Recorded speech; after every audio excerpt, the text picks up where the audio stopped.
राजेंद्र हगवणे यांची राष्ट्रवादी अजित पवार गटातून हकालपट्टी करण्यात आली आहे। या कारवाईची माहिती राष्ट्रवादी काँग्रेसच्या युवक आघाडीचे अध्यक्ष सूरज चव्हाण यांनी दिली आहे। त्यांनी सांगितलंय की हगवणे यांनी पक्षाच्या सर्व पदांवरून काढून टाकण्यात आलाय। वैष्णवी हगवणे प्रकरणी त्यांच्या कुटुंबियांवर गंभीर आरोप झालेले असून ही घटना मानवतेला अक्षरशः काळिमा फासणारी आहे, असं चव्हाण यांनी यावेळी म्हटलंय। त्यांनी पुढे सांगितलंय की राष्ट्रवादी काँग्रेस पक्ष या प्रकारचा निषेध करतो आणि वैष्णवी हगवणे या बहिणीला न्याय मिळालाच पाहिजे ही आमची आग्रही मागणी आहे। या प्रकरणामध्ये वैष्णवी हगवणे यांनी 16 मे रोजी आत्महत्या केली होती। त्यांच्या वडिलांनी दिलेल्या तक्रारीनुसार वैष्णवीचे पती शशांक, सासू लता, सासरे राजेंद्र, ननंद करिश्मा आणि दीर सुशील यांच्यावर हुंडाबळी आणि आत्महत्येला प्रवृत्त केल्याचा गुन्हा देखील पोलीस स्टेशनमध्ये दाखल करण्यात आला आहे।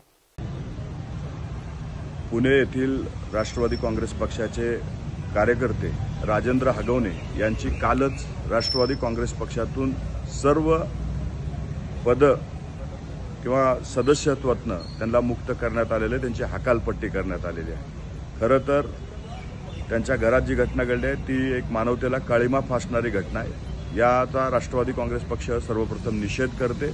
राष्ट्रवादी काँग्रेस पक्षाची मागणी हीच आहे की वैष्णवी हगवणेला न्याय भेटला पाहिजे।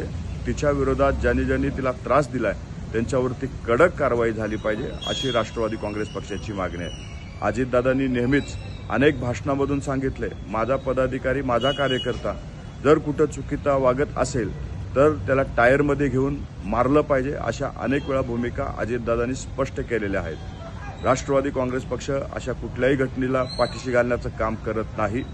कालच अजितदादांनी पुणे CPC फोन करून तात्काळ त्यांना अटक करावी, त्यांच्यावरती कडक कारवाई करावी, अशा पद्धतीच्या सूचना हे पुणे CPला दिलेल्या आहेत। राजेंद्र हगवणेची कालच पक्षातून हकालपट्टी करण्यात आलेली आहे। माध्यमाला माझी विनंती आहे, कौटुंबिक वादाला पक्षाशी जोडून पक्षाची नाहक बदनामी करू नये, एवढीच विनंती राष्ट्रवादी काँग्रेस पक्षाकडून करण्यात येत आहे।